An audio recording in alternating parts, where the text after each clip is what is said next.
His Majesty's government have, accordingly, formally notified the German government that a state of war exists between the two countries as from 11 p.m. today. Foreign Office, August 4th, 1914. The Prosciuttian. Volume 49, number 741. October 17th, 1914.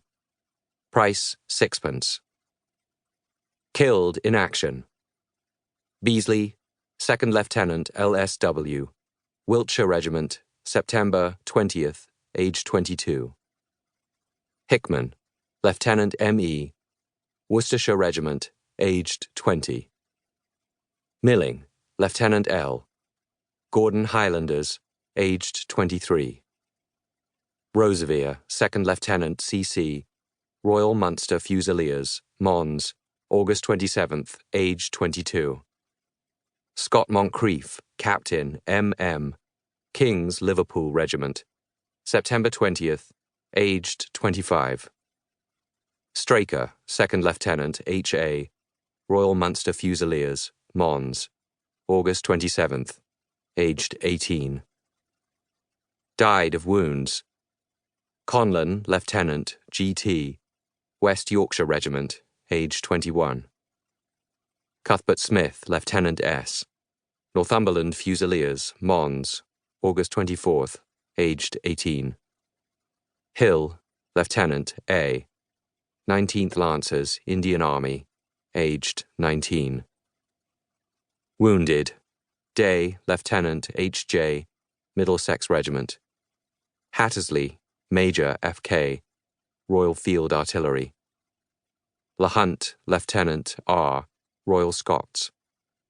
Matteson, 2nd Lieutenant A.R., Bedfordshire Regiment. Parsonage, 2nd Lieutenant D.K., Somerset Light Infantry. In Memoriam. Lieutenant S. Cuthbert Smith. Killed at Mons, August 24th, aged 18.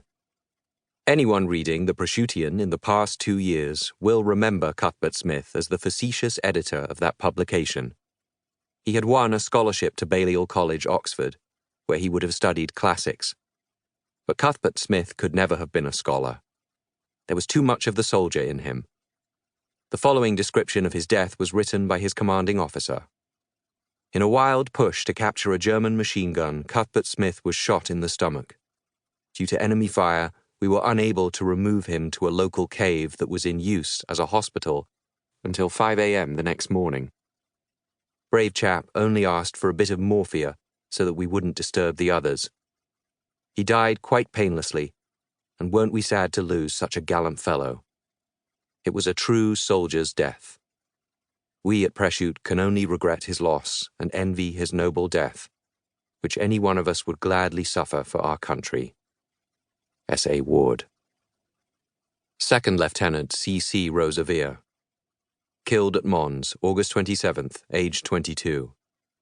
Prosciut has suffered many blows since the outbreak of war, but none hit us harder than the death of Clarence Roseveare. He leaves behind 2 brothers in the 6th form, including our illustrious head boy. Clarence himself was head boy. But his death, like his life, was honourable and manly, coming close to touching perfection in its English gallantry. Extract from a letter from his commanding officer. He came past me with a very cheerful face and laughing, under a very hearty crossfire from machine guns, and sang out to me, "Shall I push on?" And I answered, "Go on, laddie, as hard as you can." Poor lad, he was shot through the heart shortly after. I placed him in a trench, hoping that the wound would not be fatal. The only words to me were, "Don't mind me." When I... Continued page 3. Part 1. Chapter 1.